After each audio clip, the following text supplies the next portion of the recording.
This is Lisa from Mobile Tech Review, and this is the Samsung Galaxy S II Skyrocket on AT&T. This is much like the Galaxy S II on AT&T, but there's a couple of important differences. You've got a 4.5-inch rather than a 4.3-inch Super AMOLED display, and you have LTE 4G. That's true 4G. No more jokes about HSPA Plus and faux 4G, though this does have that for fallback. This has full LTE, just like Verizon LTE, which means incredibly fast speeds. In terms of size, sure, this is a large phone. It is a 4.5-inch display phone, and here it is next to the iPhone. The phone looks like, well, pretty much every other big screen Galaxy S II. Here it is next to the T-Mobile version, the Samsung Galaxy S II, for example. And as you'd expect from a Samsung phone, it's very thin. Here's a power button right here, where Samsung typically puts it. Here's our headphone jack, microphone up here. Volume control toggle here, small but manageable. Another microphone down here, your micro USB port. And on the back, we've got the camera, 8-megapixel shooter with LED flash, and the speaker. Hard plastic here. This is a thin removable back, typical of Samsung. Peels off, like so. And you've got the large 1850 milliamp battery. LTE needs it, believe me.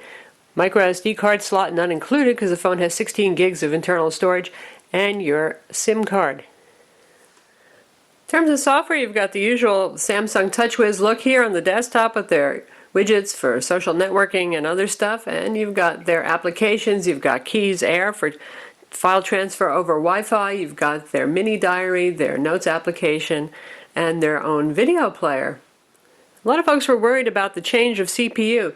The Galaxy S II has a Exynos processor made by Samsung, and so far that has been the fastest CPU in a phone. Well, I'm happy to say that the 1.5 gigahertz dual-core Snapdragon in this performs really well. I mean, you might notice a teeny bit of lag every once in a while on the device, but that's actually also true of the Exynos version. It can slow down a little bit once in a while. I think that's the joy of TouchWiz, and occasionally just Android does get a little bit bogged down in many applications running, but really I'm not complaining about the performance here. And the quadrant number was fantastic on this. This thing scored 3376. Now, most dual-core phones score in the 2000s to 2500s at best. The Exynos managed to score in the low 3000s, and this one is doing just as well. In LinPack, it scored an 82, also very impressive on the multi-thread test. And the SunSpider JavaScript test, well, it did very well there as well. It did 2807, which is a very good number for a phone. The Droid Razr that we recently did a review of is the only phone that's faster. In terms of performance, let's check out Samsung's video player first with our usual 1080p high-profile trailer.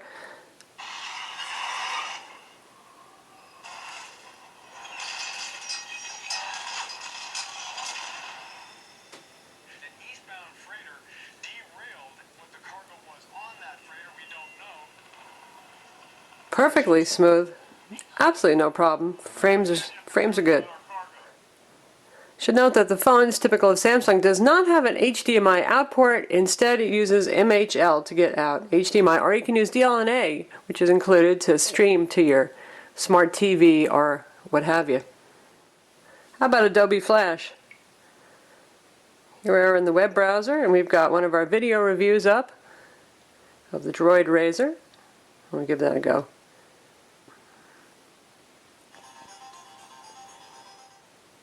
Ultra-marketed phone, if you like. We've got it popped out to full screen. You can hear the speaker. It's near full volume, a little distortion there, but not too bad. And we're doing this over AT&T's LTE 4G network. Super AMOLED display. No more straight L. Here in the Dallas area, we're lucky to be one of the first 4G markets, and that's an important thing to talk about with this phone. If you're going to get the Galaxy S II or the Galaxy S II Skyrocket, it really depends on how interested you are in the LTE 4G. Now, performance is indeed wickedly fast for us here in Dallas. Again, we're one of the launch markets, and we've been seeing absolutely crazy download speeds. Now, it really helps that just about nobody's on the network other than some data sticks. There's nothing going on, but you can see some of our recent results right here. And we've got 26.4 megs down and 27 megs down and 12 up and 13 up. Like, wow, really amazing stuff. I'm sure when a lot of people get on the network, speeds won't continue to be this good, but rest assured they should be just as good as Verizon's in the long term with those kind of initial performance metrics. So what are web page download times like on LTE? You can see we've got a 2-bar signal, which is decent. It's about 90 dB, 93 dB signal.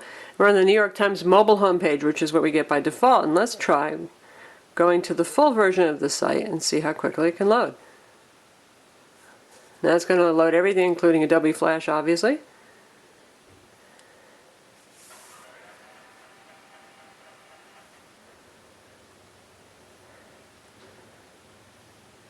Full ads, everything, very quick.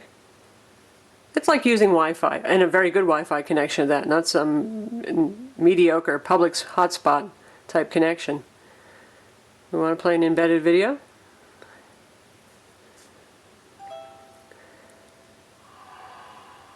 Today on the caucus, a preview of tonight's Republican debate. As usual, we get those super vivid Samsung colors.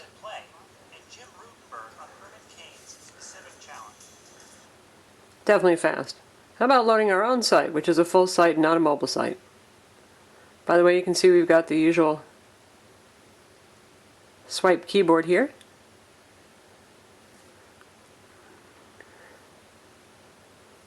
And boy, like instant.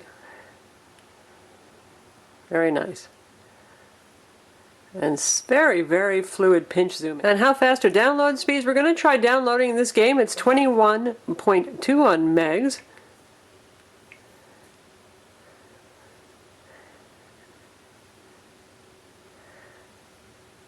Very nice. There it goes.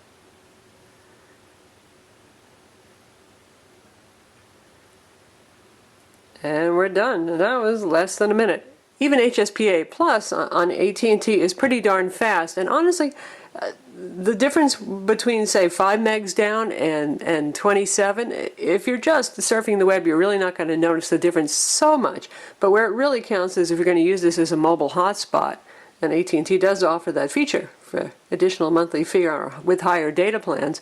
And this thing then becomes faster in a lot of people's home broadband wireline connections. It's rather impressive stuff. The Skyrocket has an 800 by 480 pixel Super AMOLED Plus display. As always, super saturated colors, very vibrant and contrasty. Viewable outdoors, not as viewable as some other displays, but it's usable outside. We do wish that Samsung would up the resolution. That's the one thing with the Galaxy S II line. They seem a little long in the tooth, still doing 800 by 480 pixels when we've got QHD and competing phones. And my God, we're going to have some 1280 by 720 pixel phones coming out soon on Verizon. Camera is the same 8 megapixel shooter that's on the Galaxy S II, and it takes really very nice shots with good color, good contrast, and it can shoot 1080p video. And here we'll test it out on our cat. And you can see, here's the focus point. You can move it around or let it intelligently pick and then shoot a shot just that quick. You want to switch to video.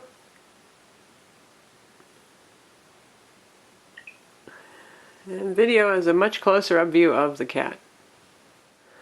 And here's our exciting video that we've taken. Good frame rate. Good detail on his fur, but as you can hear, the speaker, the recording is not super duper loud. How about gaming? We're going to check out Need for Speed Shift. The demo is included.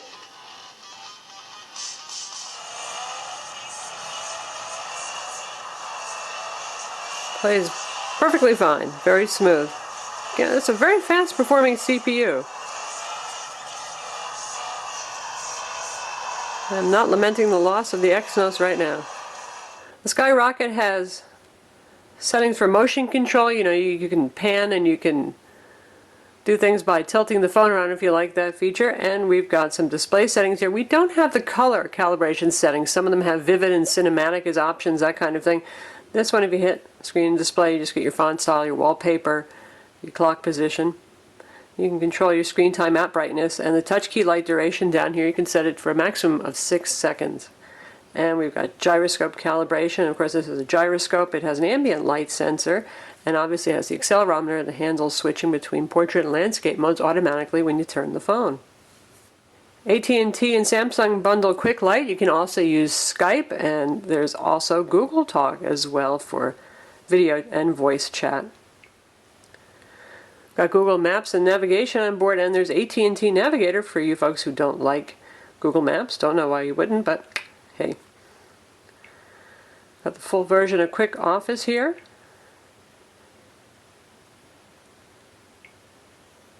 See, I can create a new document, I can edit documents, and I can work with documents in the cloud as well. Good going there. So that's the Samsung Galaxy S II Skyrocket. Basically, it's your LTE version of the Galaxy S II. Costs $50 more than the Galaxy S II does on AT&T. This is $249.99 with a contract, and it is $600 without a contract extension.